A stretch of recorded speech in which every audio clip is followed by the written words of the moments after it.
Dear students, हम लोग जो हम लोग का कड़ी चल रहा है साइंस में बायोलॉजी, और बायोलॉजी में जो जीव विज्ञान के महत्वपूर्ण प्रश्न है उसका विश्लेषण।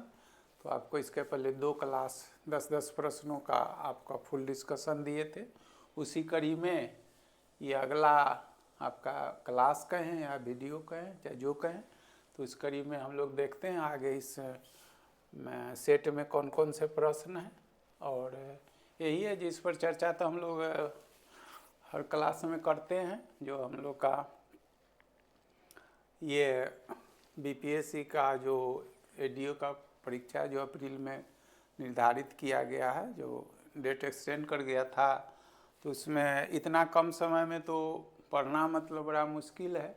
तो जो लोग पढ़े हुए हैं और जो थोड़ा समझते हैं तो उनके लिए मतलब 2000 से अधिक प्रश्नों का हम फुल डिस्कशन ये आप लोगों से जुड़ने के लिए मतलब शुरू करने वाले हैं। हो सकता है फ्राइडे को ही, अच्छा दिन है, सरस्वती पूजा है हिंदू धर्म के लिए, तो करेंगे। और उसमें सारा चीज़ है, जैसे ज्योग्राफी है, हिस्ट्री है, पॉलिटी है, इकोनॉमी है, साइंस है।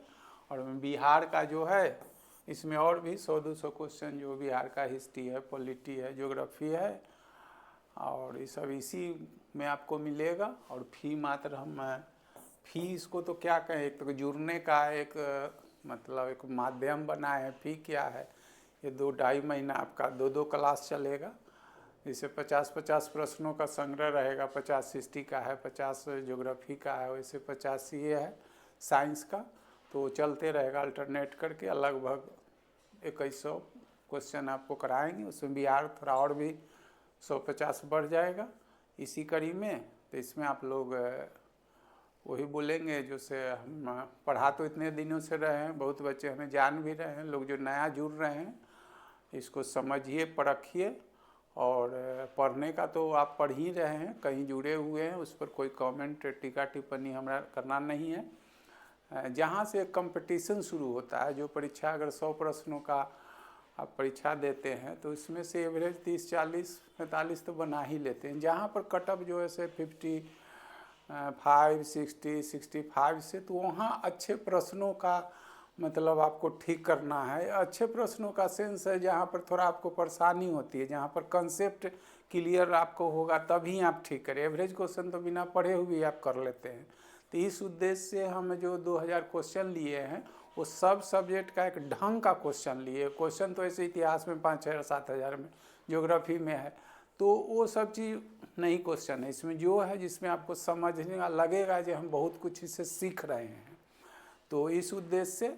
और जो हम लोग नहीं जान रहे हैं तो उनको ज़्यादा भी बर्डन इकोनॉमिक आर्थिक देना नहीं। तो 99 क्या है, आपको 2 महीना 2.5 महीना 2 घंटा क्लास आपको डेली जैसे सब्जेक्ट होगा चलते रहेगा। तो इसमें जुड़ने का एक आप लोगों से जुड़ने चाहे आपके बीच में अपना एक ये बनाने के लिए हम इसको जोड़ रहे हैं। इसको फी के रूप में तो आप नहीं देखें, और आप लोग जल्दी से जल्दी इसमें जुड़िए। कुछ बच्चे हैं जो फ्राइडे से हो सकता है जो टाइम टेबल बता दिया जाए कौन टाइम, इसलिए और सा क्लास तो हम ले रहे हैं। तो और इसमें एक सहयोग के रूप में हमको आप देखिए, जो बीइंग ए टीचर, तो इसमें आप अधिक से अधिक सब्सक्राइब लाइक, जो आप लोग तो हमसे बेहतर समझते हैं, अब ज़्यादा ये सब तो हम लोग पढ़ते थे तो था नहीं।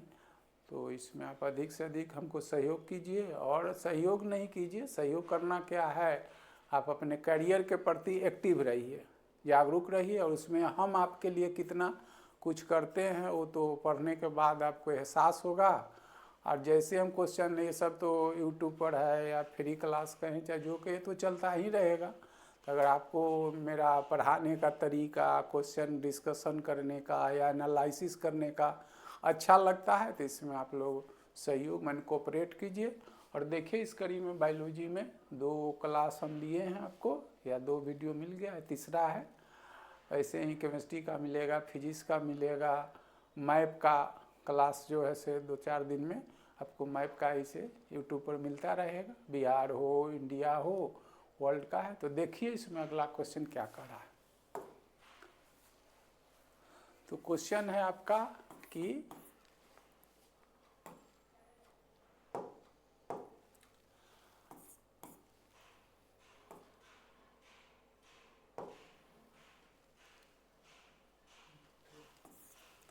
क्वेश्चन प्लाज्मा झिल्ली मैंने प्लाज्मा किन किन घटकों से बना होता है, तो आंसर तो आपका ये हो गया, ठीक है, प्रोटीन प्लस लिपिड।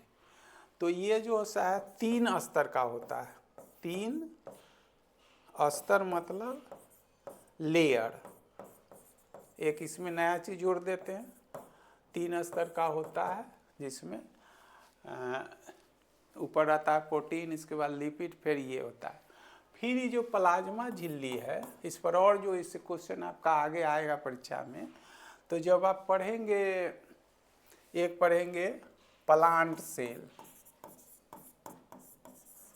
हो गया, और एक जब पढ़ेंगे एनिमल सेल,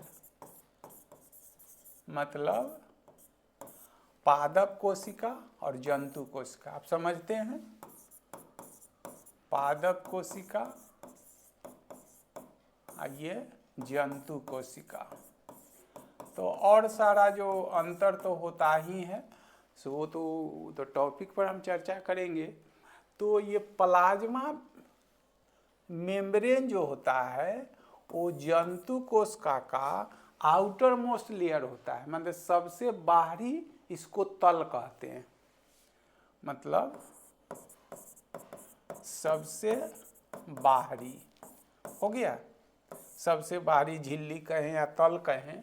लेकिन ये जो होता है पादप कोशिका में, इसका सबसे बाहरी जो तल होता है या पट्टी, जिसको आप लोग कोशिका भित्ति कहते हैं, कोशिका भित्ति, सेल वाल। तो क्या इसमें नहीं होता है? तो होता है। तो इसमें जो हो गया, सपोज ये आपका सेल वाल है, तो उसके बगल में, उसके नीचे, मतलब ये आउटर मोस्ट हो गया, चाहे ऐसे कहिए कि प्लांट सेल के लिए आउटर मोस्ट लेयर जो हो गया या पट्टी या तल जो कहते हैं, वो हो गया आपका सेल वाल, कोशिका भित्ति। जबकि एनिमल सेल के लिए ये सबसे बाहरी है। आप समझ गए?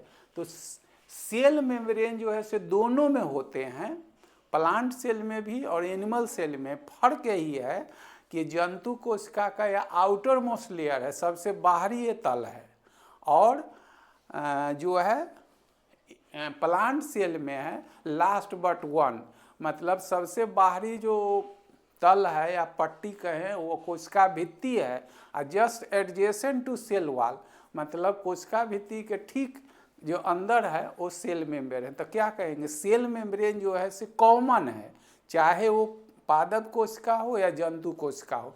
फर्क यही है कि जंतु कोशिका का वो आउटर मोस्ट लेयर है, सबसे बाहरी तल है, जबकि पादप कोशिका का लास्ट बट वन, मतलब कोशिका भित्ति के ठीक बगल में रहता है। अब इसको एक और भी कहते हैं, सेल में किससे बना हुआ है, तो ये तो आपको आंसर मिल गया, लेकिन इसको सेमी परमिएबल, अर्ध परगाम कहता है, सेमी परमिएबल हो गया। सेमी परमिएबल तो परमिशन देता है, मैंने सब चीज को जाने अंदर नहीं देता है, समझे? अर्ध पारगम मतलब आर पार आप देख सकते हैं, लेकिन किसी को जो जरूरत का चीज उसको जाने तो इसको फिल्ट्रेशन भी कहते हैं। तो इसको सेमी परमिएबल, इस कारण इसको सेलेक्टिव मेम्ब्रेन भी कहता है, मतलब जो जाने का चीज उसी को जाने दे। जो फिल्टर में क्या होता है, कहीं पर आप लगाए हुए हैं, चाय छानते हैं, तो चाय छानते हैं तो दूध है, पानी जो आपका चीनी ऐसे चला जाता है, लेकिन चाय पत्ती क्या होता है, ऊपर छन जाता है। तो उसके लिए क्या कर रहा है, चाय आपका जो छनना है वो क्या है, छान ही न लेता है, सेलेक्ट कर लेता है। जो महीन चीज है, चाहे जाने लगे उसको जाने देता है, न जाने वाला चीज को छान देता है। तो इस ये सेमी अर्ध पारगम हिंदी में इसको, ये तो पूरा पढ़ेंगे तब। यही कारण है इसको सेलेक्टिव मेम्ब्रेन भी कहता है, मैंने सेलेक्ट करके जिसको जाने देना है उसी को जाएगा, और जिसको नहीं जाने देना है वो, तो इसको सेलेक्टिव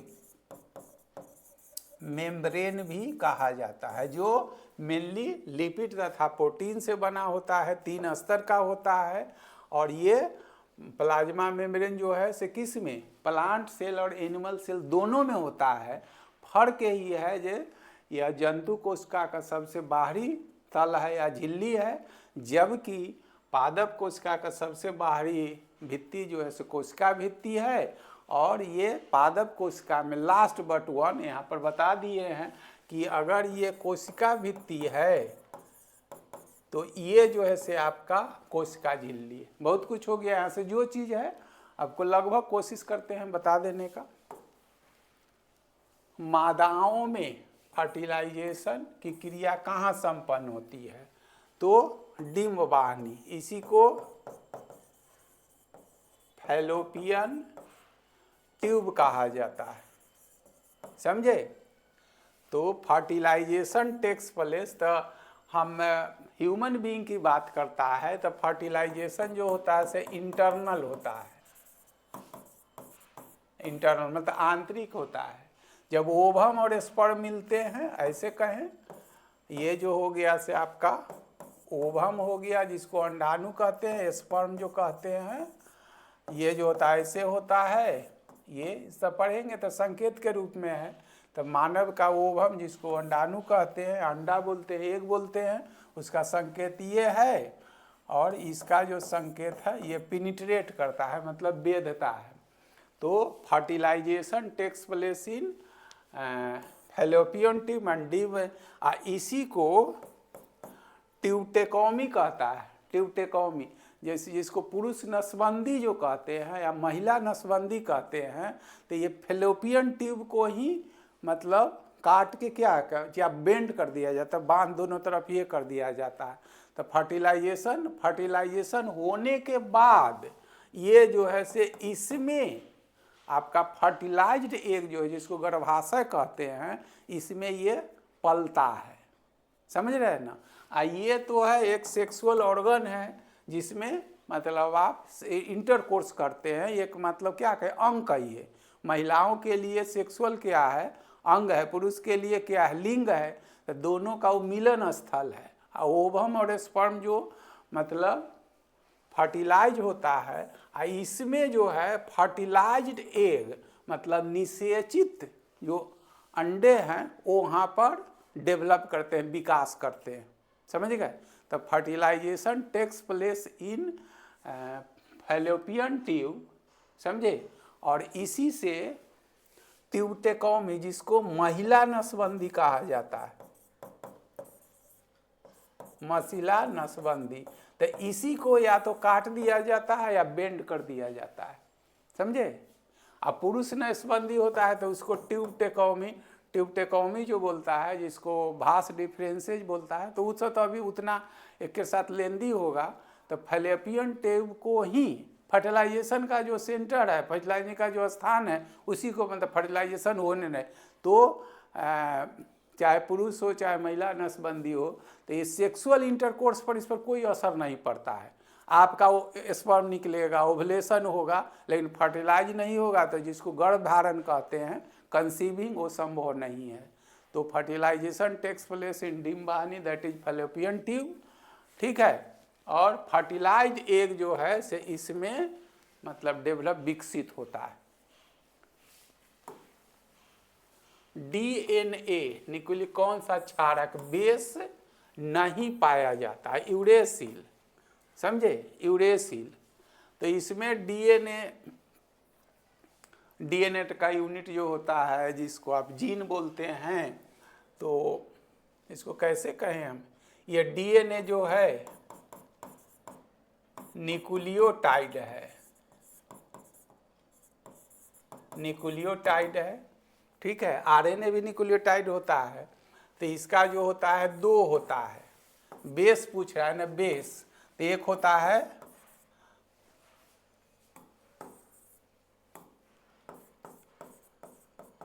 प्यूरिन, एक होता है, ये तो पढ़ने का चीज है, पायरिडीन। तो इसमें जो होता है एडिनिन और थाइमिन होता है। इसके एग्जाम्पल में होता है गुआनिन और साइटोसिल, ठीक है। लेकिन यूरेसिल जो होता है केवल इसमें होता है आरएनए में।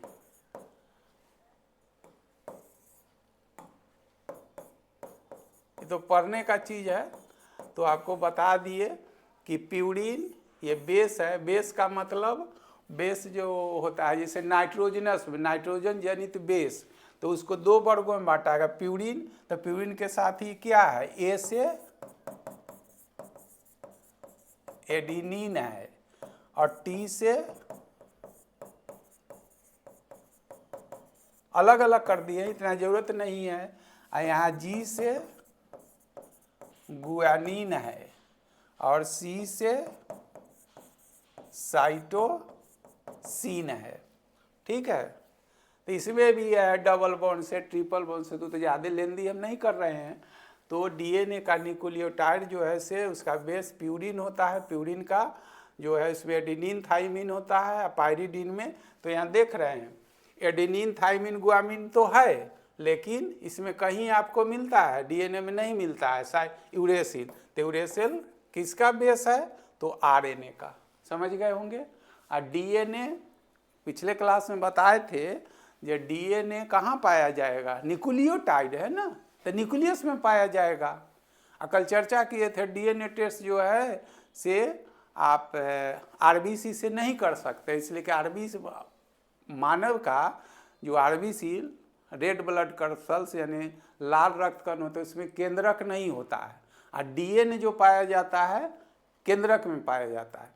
तो हमारा आपका अगर डीएनए टेस्ट करना है तो बाल से कर सकते हैं, नाखून से कर सकते हैं, स्किन से कर सकते हैं, लेकिन वह ब्लड से नहीं कर सकते हैं। ब्लड से, ब्लड का मतलब है आरबीसी, और आरबीसी में जो होता है न्यूक्लियस नहीं होता, डीएनए होता है, न्यूक्लियस का एक अंग है। और डीएनए है क्या, तो न्यूक्लियोटाइड है जो बेस प्लस शुगर से बना हुआ है, जिसका बेस जो है ये, बेस का मतलब है मतलब क्षार, और क्षार जो होता है नाइट्रोजन जनित क्षार होता है। इसको दो वर्गों में प्यूरिन और पायरिडिन में बांटा है। प्यूरिन का एग्जाम्पल एडेनिन थाइमिन यहाँ लिख दिए, और ये यूरेसिल आरएनए का एक क्षारक है। हरा टमाटर ग्रीन पकने पर लाल क्यों हो जाता है, तो इसमें क्लोरोप्लास्ट साइटोप्लाज्म नहीं, क्लोरोप्लास्ट क्रोमोप्लास्ट में, तो क्लोरोप्लास्ट तो जो है से हरा रंग है, क्रोमोप्लास्ट जो है से हरा छोड़ के देता है, कोशिका सेल में एंथोसाइट नहीं, इसका आंसर ये होगा। क्लोरोप्लास्ट जो है से पर्णहरिम जो है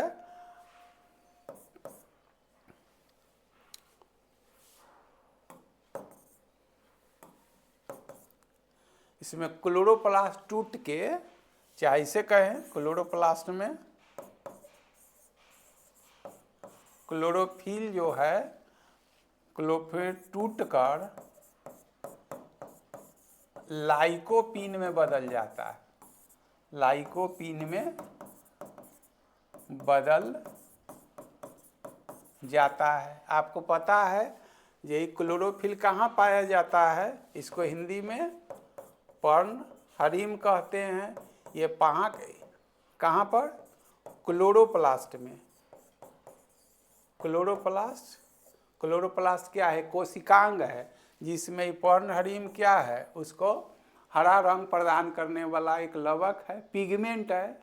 और यही जब तक ये क्लोरोफिल रहता है तब तक आपको हरा रखता है, और यही टूट के किस में, लाइकोपीन में बदल जाता है, जिस कारण टमाटर जब पकता है तो हरा से लाल दिखने लगता है। तो ये तो और भी इसमें जो है गाजर लाल क्यों दिखता है, कैरोटीन के कारण, हल्दी हरा क्यों दिखता है, तो जेंथोनिन के कारण। तो ये सब तो सब तो क्वेश्चन में एक साथ संभव थोड़ी ही है, तो सब जो टॉपिक है तो उस पर हम आएंगे। तो जो प्रश्न आपका कहता है वो आपको ये मिल गया है। जीव तथा निर्जीव के बीच में कनेक्टिंग लिंक जो है वो कौन करता है, वायरस करता है, वायरस। तो वायरस जो है ऐसे नॉन सेलुलर है,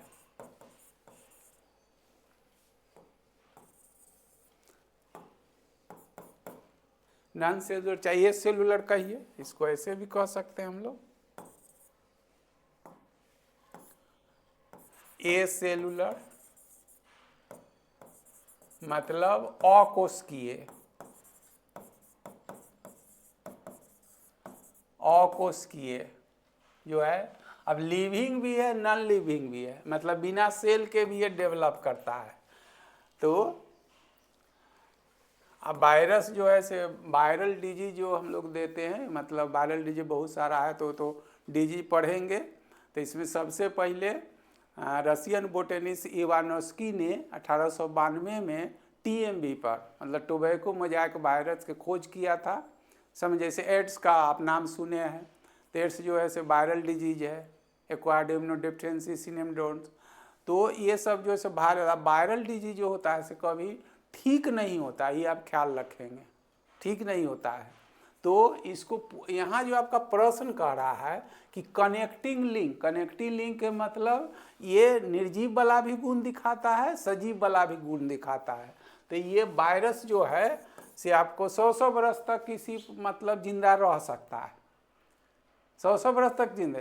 ये एसेलुलर, इसमें कोई कोशिका नहीं होती है, लेकिन इसमें डीएनए आरएनए पाया जाता है, डीएनए आरएनए पाया जाता है। तो डीएनए आरएनए पाया जाता है, लेकिन मुख्य रूप से आरएनए जो है से इसको क्या कहेंगे, एनिमल वाला जो सेल है उसमें डीएनए, और प्लांट वाला है जिसमें आपको आरएनए पाया जाता है। तो यह कुछ ऐसा गुण जो है से दिखाता है, मतलब लंबा 100 बरस तक। अब आप लिविंग बीइंग हैं, एक सजीव हैं, आपको कोई चीज़ आपको नहीं मिलेगा तो 100 बरस जिंदा थोड़ी रहेंगे, जिंदा तो नहीं रहेंगे। तो ये क्या होगा, नॉन लिविंग, निर्जीव का काम दिखलाता है। लेकिन इसमें प्रोटोप्लाज्म जैसे डीएनए आरएनए पाया जाना, ये क्या है, लिविंग का मतलब सजीव का गुण दे। तो इसीलिए कहता है कि यह सजीव और निर्जीव दोनों के बीच कनेक्टिंग लिंक दोनों को जोड़ने वाला। कुछ गुण है इसमें आपका क्या चीज़ वाला, निर्जीव का, और कुछ गुण जो है से सजीव का है। जैसे नहीं देखते हैं, वो तो एक ट्रांसजेंडर अभी जो जिसको मतलब थर्ड जेंडर के रूप में मान्यता मिल गया है भारत के संविधान सुप्रीम कोर्ट ने, तो उसमें क्या है, कुछ मेल का भी गुण है, कुछ फीमेल का गुण। तो इसको किस में रखिएगा, चुनाव आयोग मतलब पहले मानता वोटिंग राइट उसको नहीं दिया गया, तो क्यों नहीं कि आप कुमारी लिखोगे, देवी लिखोगे, कि कुमार लिखोगे, कि क्या लिखोगे, पहले तो डिसाइड करो। तो उसमें दोनों का गुण होता है, मेल का भी फीमेल का भी। लेकिन तू अब डिसाइड कर लो जो भाई तू मेल ग्रुप में रहोगे कि फीमेल ग्रुप में। तो ये समस्या होती थी, वोटिंग राइट उसको नहीं मिलता था। तो इस कारण सुप्रीम कह दिया जो थर्ड जेंडर है, माने तीसरा वो जेंडर है। तो तीसरा जेंडर का जेंडर तो दो ही होता है, मेल फीमेल, मेल फीमेल। तो उसको कहा जिसमें दोनों गुण है, तो जिस कारण उसको तीसरा लिंग के रूप में मान्यता मिल गया। तो यहाँ कनेक्टिंग लिंक का मतलब है कि ये लिखा ही हुआ है कि इसमें कुछ ऐसे गुण जो हैं वो निर्जीव वाले हैं, कुछ ऐसे गुण जो है सजीव वाले। तो निर्जीव वाले गुण क्या है, ये एसेलुलर है, बिना सेल के लाइफ की कल्पना थोड़ी की जा सकती है, इसमें कोई कोशिका नहीं होती है, ये बात होती है। तो ये मतलब क्या हो, नॉन लिविंग का। लेकिन इसमें डीएनए आरएनए पाया जाता है, जिस कारण डीएनए आरएनए पाया जा रहा है तो उसमें केंद्रक होगा, केंद्रक होगा तो केंद्रक में डीएनए आरएनए होगा। तो डीएनए आरएनए का होना जो है वह क्या है, लिविंग बीइंग का है, मतलब सजीव का लक्षण है। तो ये कुछ गुण दिखा देता है सजीव का, कुछ गुण दिखा देता है निर्जीव का, जिस कारण दोनों के बीच में कड़ी कनेक्टिंग लिंक कहा जाता है। अब वायरल डिजीज जो होता है वो वायरस का खोज जो है सो बताए जे रशियन बोटेनिस्ट मतलब वनस्पति 1892 इवानोस्की ने खोज किया था। और तंबाकू टीएमवी जो टोबैको मोज़ाइक वायरल डिजीज का खोज किया। उसके बाद में 1981 में जाके हम लोग को सजीवों के बीच में 1981 में दांत के खुरचे, तो उसमें पता लगा जे उसको टीनी मतलब सूक्ष्म जीव वायरस नहीं कहा गया। तो चैप्टर पढ़ेंगे तो ये बात बोलेंगे, लेकिन ये ख्याल रखेंगे जो वायरल डिजीज जो है से कभी ठीक नहीं होता है, उसको दबाया जाता है, समझे। वायरल डिजीज जो है वो ठीक नहीं होता है, बल्कि उसको दबाया, जितना दिन दबा के हम आप लाइफ को सस्टेन करें। तो इससे तो एक्स्ट्रा चीज़ है जो आपका प्रश्न है कि उसमें बैक्टीरिया, जीवाणु, अभी भाई तो सब पढ़िएगा। ये प्रोटोजोअन्स है, ये जो प्रोटिस्टा है, ये तो पढ़ेंगे तब, अभी तो पता नहीं लगेगा आपको। वो ऐसा जीव जिसमें उत्सर्जी पदार्थ मटेरियल के रूप में यूरिक एसिड का उत्सर्जन करता है।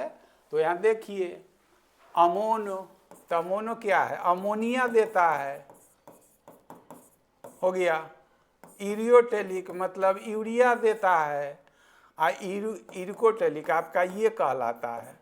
ये जो है से एमिनो एसिड देता है, समझ गया सीधे।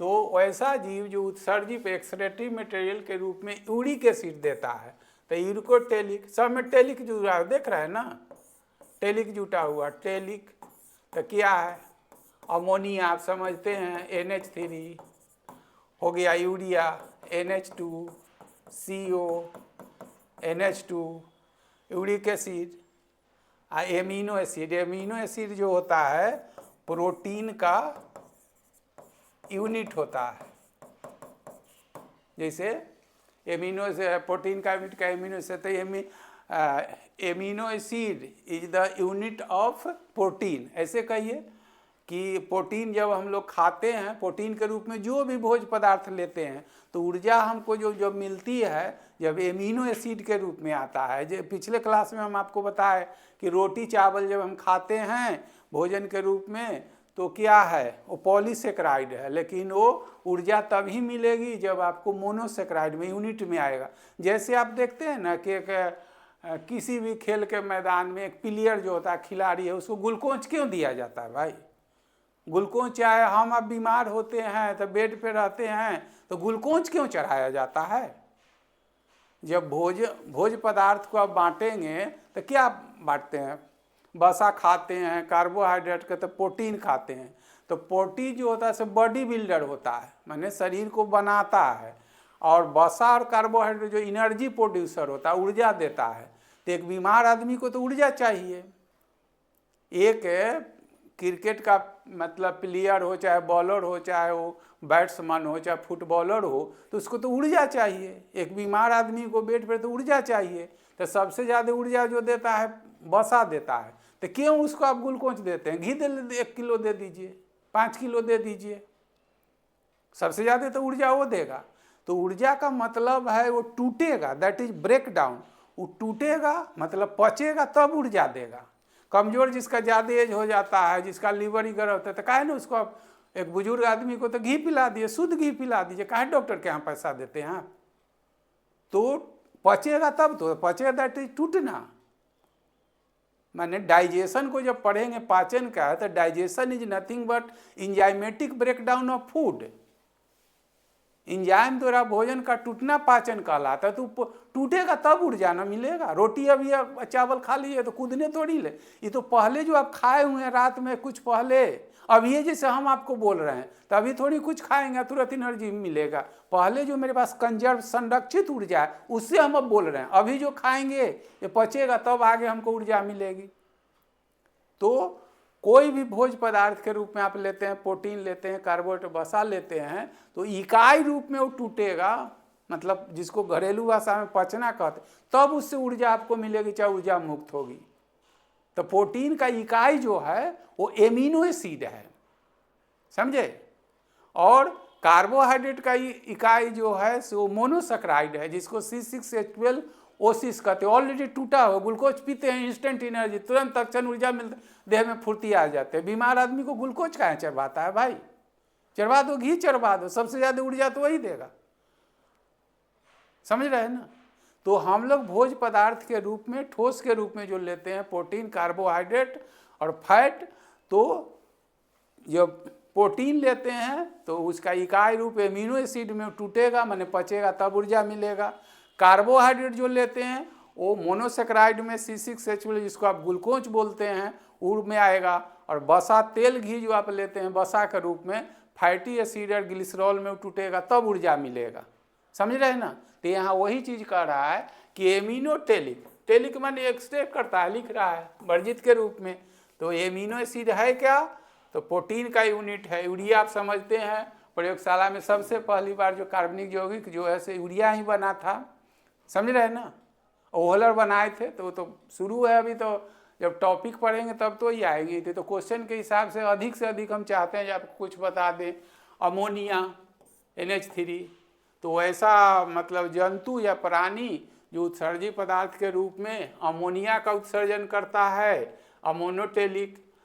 यूरिया करता है यूरियोटेलिक, यूरिक एसिड जो है आयोमेटेलिक। इसमें फिर जब पढ़ेंगे तो इसमें कौन कौन जो जंतु हैं से एमनोटेलिक है, यूरियोटोलिक है, ये सब तो आगे हम लोग पढ़ेंगे। तो यहाँ जो प्रश्न कर रहा है उसके अनुसार आपको सब लिख दिए। मानव मूत्र ह्यूमन के समानता हल्का लाइट येलो यूरोक्रोम, ये तो अपने आप में क्वेश्चन है। पदार्थ उपस्थित किसके उपस्थिति के कारण है, जिसका निर्माण किसके विखंडन से, तो हेमोग्लोबिन से। हेमोग्लोबिन से, हेमोग्लोबिन, हेमोग्लोबिन का दो पार्ट है, एक होता है हेमा, ये होता है ग्लोबिन। तो हेमोग्लोबिन के कारण ही जो होता है इसमें आयरन पिगमेंट होता है, आयरन पिगमेंट। इसी कारण जो होता है माने रक्त का रंग जो होता है से लाल होता है, समझे। ये जो होता है मात्र 4% होता है। और ग्लोबिन जो है से सिंपल प्रोटीन है, सिंपल प्रोटीन है। इसका अनुपात जो होता है 96% होता है, ठीक है। और हेमोग्लोबिन जो होता है, हेमोग्लोबिन मतलब मेल में अब देखिएगा तो ये 14 से लेके 15.6 मतलब 14 से लेके मिलीग्राम जो CMQ होता है। अब फीमेल में आप देखेंगे तो ये 11 से 14 होता है। यही कारण है कि फीमेल में हेमोग्लोबिन जो कम होता है, जिस कारण उसका शरीर या जो त्वचा कहते हैं ज़्यादा मुलायम होता है। तो हेमोग्लोबिन कम होगा तो इसका मतलब ज़्यादा क्या होगा, प्लाज्मा होगा। और हम लोग में प्लाज्मा जो होगा से कम होगा। Plasma is a component of blood, मतलब blood is a liquid connective tissue, एक संयोजी ऊतक है जिसका जो होता है 50 से 60% प्लाज्मा, 55 से आप कहें 60%, और उधर जो बचेगा 45 से जो क्या तो ब्लड कर्सल्स होता है। और उस प्लाज्मा में तरल में जो होता है 92% तक वाटर। जब ब्लड हम लोग पढ़ेंगे तो तत्काल यही कहें कि हेमोग्लोबिन जो है वो किस में, RBC में, द लाल रक्त कण में। और इसमें दो इसका कंपोनेंट है, हेमा जिसमें आयरन पेट जिसको आप लौह बोलते हैं उसका अनुपात मात्र 4% होता है। और ग्लोबिन जो है से वो सिंपल प्रोटीन है। अब प्रोटीन बोले हैं जो एक हमारे भोजन का घटक है जो केवल बॉडी बिल्डर होता है। बॉडी बिल्डर में शरीर निर्माता, ऊर्जा एक बहुत कम देता है। और प्रोटीन का इकाई जो होता है एमिनो एसिड होता है, और यह सिंपल प्रोटीन है। वैसा प्रोटीन जो केवल एमिनो एसिड से बने उसको मतलब सिंपल प्रोटीन, जिसका एल्बुमिन ग्लोबिन होता है। एक कंजुगेट प्रोटीन होता है जिसमें आप नाम से ग्लाइको प्रोटीन का नाम सुने होंगे। तो ये तो प्रोटीन जब चैप्टर पढ़ेंगे तो जो आपका क्वेश्चन है तो हेमोग्लोबिन के क्या कहता है, विखंडन के फलस्वरूप क्या बनता है, यूरोक्रोम। यूरोक्रोम जो है से एक रंग प्रदान करता है जो हल्का पीला। यही कारण है जो हम लोग का पेशाब जो होता है यूरिन वो हल्का पीला, और उस हल्का पीला जो दिखता है उसमें यूरोक्रोम। यूरोक्रोम एक आपका तो प्रश्न इतने से हो जाएगा, लेकिन यूरोक्रोम कैसे तैयार होता है, वो हेमोग्लोबिन के टूटने से कारण। एक के साथ 3-4 क्वेश्चन। और अभी बता दीजिए हेमोग्लोबिन जो है से हेमा तथा ग्लोबिन दो इसके घटक है, जिसमें हेमा जो है से आयरन पिगमेंट है, लौह उसका घटक है जिसका अनुपात मात्र 4%। ग्लोबिन जो है वो 96% रहता है। और हेमोग्लोबिन जो सामान्य मेल में अधिक होता है, फीमेल में कम होता है, ठीक है। और यही कारण है कि हेमोग्लोबिन कम है तो प्लाज्मा अधिक होगा, और प्लाज्मा तरल पदार्थ है। तो मेल के रिस्पेक्ट में फीमेल में हेमोग्लोबिन कम होता ही है। यही कारण है जो उसका त्वचा आपके हमारे तुलना में, चाहे उस फीमेल के तुलना में हम लोग का त्वचा जो थोड़ा रुखरा होता है, और उन लोग को सॉफ्ट, कोमल या मुलायम जो कहते हैं। मानव के यकृत लीवर में पित्त का निर्माण होता है। सब कुछ तो पहले ही लिखते हैं, गॉल ब्लैडर में जमा होता है नहीं। अब पित्त का रंग पीला बिलिरुबिन के कारण। तो बिलिरुबिन क्या है, RBC के विखंडन से बनता है। और RBC जो है ऐसा नहीं जे बिलिरुबिन में लीवर पर प्रभाव डालता है। बिलिरुबिन जिसका लीवर गड़बड़ होता है बिलिरुबिन बढ़ जाता है। तो ऐसा नहीं जो आपको रोक दीजिएगा। तो आरबीसी जो आरबीसी का जो लाइफ स्पान है माने जीवन अवधि, स्पान ऑफ आरबीसी ये जो है से 20 से 120 दिन तक होता है, समझे। इसीलिए कहता है कि स्वस्थ मनुष्य जिसकी आयु 18 वर्ष तक हो गई हो और 50-55 तक कोई बीमारी नहीं हो तो उसको ब्लड डोनेट करना चाहिए। ब्लड आप डोनेट न करेंगे तो ऐसा नहीं है इतना दिन में ये डिस्ट्रॉय हो जाएगा। तो आप न भी कुछ किए हैं तो डिस्ट्रॉय होगा, और डिस्ट्रॉय होगा तो बनेगा कौन चीज़, ये बिलिरुबिन। और ज़्यादा बिलिरुबिन बनेगा तो क्या होगा, यही तो गॉल ब्लड में जमा होगा और उसका रंग जो पीला होता है बिलिरुबिन के कारण। तो बिलिरुबिन एक प्रकार का क्या कहेंगे, एक पिगमेंटेड मटेरियल हुआ जो रंग प्रदान करने वाला, और वह आरबीसी के विखंडन के फलस्वरूप आरबीसी जो हमारे आपके शरीर में है वो विखंडित, उसका लाइफ स्पान जीवन अवधि है 20 से 120 दिन तक है, वो विखंडित हो ही जाना है उसको। न विखंडित होगा तो नया तैयार कैसे होगा। नहीं कहता है जो आप ब्लड डोनेट कर देते हैं तो फिर क्या, फिर तैयार ना होता तो कोई डोनेट करना चाहता, नहीं डोनेट करना चाहता। महिलाओं में थोड़ा मेंस्ट्रुअल साइकिल है तो उसको रिफाइन होते रहता, लेकिन पुरुष में क्या होगा, तो उसका आरबीसी टूटना ही है, लाइफ स्पान उसके बाद है तो बिलिरुबिन बनता है। बिलिरुबिन की अगर मात्रा अधिक हो जाती है तो वही जो है लीवर पर प्रभाव डालता है। देख रहे हैं लीवर में पित्त जमा हो जाता है। एक दूसरे सब अगर समझ के पढ़िएगा तो एक साथ 5-7 क्वेश्चन आपको एक ही प्रश्न से, वैसा क्वेश्चन सेट किया हुआ है। मानव यकृत ह्यूमन में स्रावित होने वाले पित्त बाइल भोजन को अम्लीय से क्षारीय बनाता है। पित्त में कौन सा एंजाइम होता है, तो घिसा पिटा कोई enzyme does not contain an enzyme, इसमें किसी प्रकार के एंजाइम नहीं होती है। तो इसका काम क्या है, तो ये बाइल जो है ये फैट पर, मतलब जिसको वसा कहते हैं, वसा पर प्रभाव डाल के, मतलब उसको तोड़ के जो बसीय चीज़ हम खाते हैं तेल घी डल्ला जो है से वसा है, तो वसा पर क्या करके फैटी एसिड, अभी तो बोले हैं फैटी एसिड तथा ग्लिसरॉल बनाता है।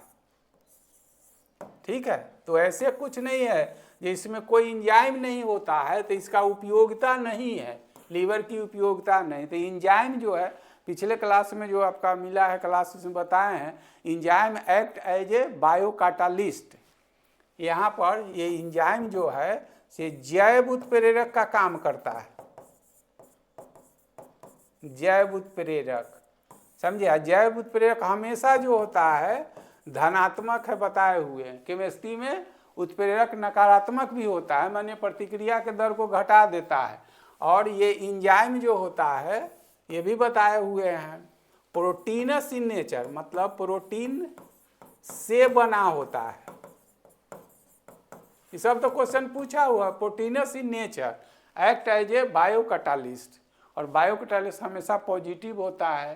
तो इसमें कोई एंजाइम नहीं होता है तो इसका क्या मतलब है, जो इसकी कोई भूमिका नहीं, भूमिका है तो क्या करता है, वसा को फैटी एसिड या ग्लिसरॉल में। एक 5-5 क्वेश्चन है आपका, लेकिन बार बार बोलेंगे उन लोगों के लिए सब क्वेश्चन है जो कुछ पढ़े हुए हैं। नए लोग हैं तो आप जो रेगुलर क्लास है उसमें ज्वाइन कीजिए, चाहे उसमें तो प्रॉपर एकदम जीरो से लेके जीव विज्ञान किसको कहते हैं, जीव विज्ञान को कैसे बांटा गया है, तो ये तो आप लोगों से जुड़ने के लिए, चाहे आपके बीच पहुंचने के लिए सब सीधे, तो आप उतना तो लंबा खींचेंगे नहीं, तो इसलिए क्वेश्चन करके आपको ये कर रहे हैं। और इसको पढ़िएगा तब समझ में। मानव द्वारा भोज्य पदार्थ के रूप में लिए गए प्रोटीन, प्रोटीन का पाचन कहाँ से, तो प्रोटीन का पाचन यहाँ से, इसको स्टोमेक कहते हैं। यहाँ से कार्बोहाइड्रेट का बता चुके हैं, हो गया। छोटी आंत में अंतिम रूप से पचता है, सब क्वेश्चन है अंतिम रूप से केवल प्रोटीन नहीं, सभी भोज्य पदार्थ तो भोज्य पदार्थ के रूप में आप क्या लेते हैं? कार्बोहाइड्रेट लेते हैं, क्या लेते हैं? प्रोटीन लेते हैं, क्या लेते हैं? वसा लेते हैं। अंतिम सभी भोजन पचा दिए जाते हैं, पचा दिए जाते हैं। हाँ, जो न बचे वो क्या हो? वर्जित पदार्थ के रूप में, मल के रूप में निकल जाता है। तो पाचन तंत्र का जो पूरा सिस्टम पढ़िएगा तो पढ़ना ही है, हमसे पढ़िए चाहे किसी से पढ़िए, पढ़ना तो वही है, तो उसमें चर्चा करेंगे। अग्न्याशय को मिक्स ग्लैंड कहता है, संयुक्त ग्रंथि। तो मतलब इसको एक्सटर्नल एंड इंटरनल, समझे? पंक्रियाजे से निकलता है, उसमें अल्फा बीटा सेल क्या बोले, तो इसी से जो बीटा सेल से इंसुलिन कम निकलता है तो वो क्या कर देता है, जिसको डायबिटिक, जिसको घरेलू भाषा में चीनी की बीमारी बोलते हैं। और डायबिटिक पेशेंट को घाव जल्दी नहीं सूखेगा। आप तो बाथरूम में जाते हैं, खुले में आप देखिएगा, वो यूरिनल करेगा, पेशाब करेगा तो उस पर चींटी लगने लगता है, समझे? डायबिटिक पेशेंट को आप देखिएगा, इम्पोटेंसी ज़्यादा है, जिसमें नपुंसकता आ जाता है, समझे? तो ये ऐसा खतरनाक बीमारी है। तो इसमें ही तो मैकेनिज्म पढ़ाएंगे, जिसमें अल्फा बीटा गामा 3 सेल होते हैं पंक्रियाज में, जिसको आइसोलेट ऑफ लैंगरहैंस बोला जाता है। तो अल्फा जो है वो ग्लाइकोलाइसिस करता है, समझे? माने ग्लाइकोजन को तोड़ता है। और बीटा जो है, जिसे इंसुलिन उसको ग्लाइकोजेनेसिस करता है। माने ग्लाइकोजेन जो है से बड़ा रूप है और ग्लूकोज जो है से छोटा रूप है। जिसे हम ही आप लोग किसी ओकेजन पर, चाहे फ्री का मिले, कोई ओकेजन है, घर में कोई ऐसा फंक्शन है, तो आप ओवरडोज ले लेते हैं, ओवरडोज ले लेते हैं, माने जरूरत से क्षमता है खा लेते हैं। तो क्या होता है, जरूरत से ज़्यादा खा लेते हैं तो वही जो आपका कार्बोहाइड्रेट है ग्लाइकोजेन के रूप में आपके शरीर में जमा होता है, जिसको आम बोलचाल की भाषा में बोलते हैं जो शरीर में चर्बी चढ़ गया, समझे? अगर आपका मतलब पेट्रोल का चाहे जो टंकी है उसमें एक के बार 20 लीटर चाहे जो क्षमता है भरवा लीजिएगा, तो ऐसा थोड़ी है ज़्यादा तेल खर्च होने लगता है। खर्च तो उतने होता है जितना उसको गाड़ी चलाइएगा, तो वहाँ स्टोर रहता है। तो ऐसे ही समझिए, ओवरडोज हम किसी ओकेजन पर, चाहे कारण चाहे जो हो, दैट इज डिफरेंट थिंग, उस पर मेरा कोई कमेंट नहीं है। किसी ओकेजन पर या अच्छा भोजन मिलता है तो ओवरडोज कर लेते हैं, तो ऐसा थोड़ी ज़्यादा पचने लगता है। पचने का दर तो वही है। तो वो जो है से आपको ग्लाइकोजन के रूप में शरीर में जमा, जिसको आप चर्बी बोलते हैं, और जैसे जैसे ज़रूरत होता है वैसे वैसे खींचता है। तो जब आप ओवरडोज ले लेते हैं तो आप बोलते हैं बहुत देर तक भूख नहीं लगा। भूख नहीं लगा इसलिए कि जो ऊर्जा है उसको तो मिल रहा है, समझे? तो ग्लाइकोजन इज ए कॉम्प्लेक्स, मतलब पार्ट ऑफ ग्लूकोज, मतलब उसका विस्तृत रूप है, और ग्लूकोज जो है से इकाई है। तो जिसका ये पंक्रिया चाहे जिसको कहते हैं डायबिटिक पेशेंट होता है, तो उसमें अल्फा सेल जो है, बीटा सेल है, गामा का तो कुछ और काम है। तो अल्फा सेल जो है से ग्लाइकोलाइसिस करता है, माने ग्लाइकोजेन को जो बड़ा है उसको तोड़ के ग्लूकोज में बदलता है। तो आपके शरीर में क्या हो गया, ग्लूकोज बढ़ गया। अब बीटा सेल जिसे इंसुलिन निकलता है वो आपका खराब है, चाहे किसी का खराब है, तो वो क्या करता है, ग्लाइकोजेनेसिस, मैंने छोटा को बड़ा में बदलने वाला तो खराब है आपका। अब बड़ा से छोटा में बदलने वाला तो काम कर रहा है, तो उसके शरीर में क्या होगा, ब्लड में शुगर का लेवल बढ़ जाएगा। और शुगर का लेवल बढ़ जाएगा तो उसका परिणाम क्या क्या होता है वो तो मेडिकल साइंस का है, जो व्यवहारिक चीज़ हम आपको बता दिए हैं। तो ये मिक्स ग्लैंड जिसको कहता है पंक्रियाज को, वो एक्सटर्नल इंटरनल है, समझे? इसी से आइसोलेट ऑफ लैंगरहैंस है, जिसमें अल्फा बीटा गामा सारा कुछ कह दिए हैं। तो जब टॉपिक आएगा तो पूरा इस पर तो स्केच करके चाहे दिखा के आपको पढ़ाया जाएगा एक क्वेश्चन के साथ। हो चुका है, थैंक यू। मतलब ये आपका हो गया इसी करीब में, और आपको मिलेगा बायोलॉजी का और सारा प्रश्न, और फिर वही बोलेंगे जिसमें आप लोग का थोड़ा बहुत हमको सहयोग चाहिए। जो ये तो आपको चलते रहेगा, ये सब तो उन लोग बच्चों के लिए हैं जो पढ़े हुए हैं बायोलॉजी या जो कुछ है। मेरा फाउंडेशन बैच भी चल रहा है, शाम में अभी ज्योग्राफी से शुरू हुआ है, हिस्ट्री भी शुरू होने वाला है, और उसमें तो लंबा है, 1 साल का ड्यूरेशन है, उसमें 2 घंटा 3 घंटा क्लास मिलेगा। तत्काल जो लोग पढ़े हुए हैं, जो थोड़ा बहुत पढ़े हुए हैं, चाहे जो कुछ भी पढ़े हैं, मेरा ये जो चैनल है आपका टोटल जीएस करके, उस पर आप ऐप पर आप देख लीजिएगा, सारा उसका जो है प्ले स्टोर पर दिया हुआ है। आपको लगता है नहीं जो बायोलॉजी पढ़ना है, हमको तो बायोलॉजी केवल पढ़िए। आपको लगता है केमिस्ट्री पढ़ना है, केवल ज्योग्राफी पढ़ना है, सब वो सब अलग अलग कर दिया गया है, उसमें जोड़िए। और तत्काल जिन लोगों को बीपीएससी का एडीओ का परीक्षा देना है, आपको जो अभी तक जो डेट घोषित किया गया है आयोग द्वारा, वो अप्रैल में होने वाला है। तो उसके लिए ऐसे ही प्रश्नों का संग्रह जिसमें फुल डिस्कशन है, 2000 से अधिक, 2122 उसका मात्र हमने 99 फी रखा है, वो आप लोगों से जुड़ने के लिए। और आपको हमको आप समझिए जो हम आपको लिए कितना क्या कर रहे हैं, उसमें आप जुड़ जाइए। और इसी कड़ी में मिलते हैं अगले क्लास में। Thank you.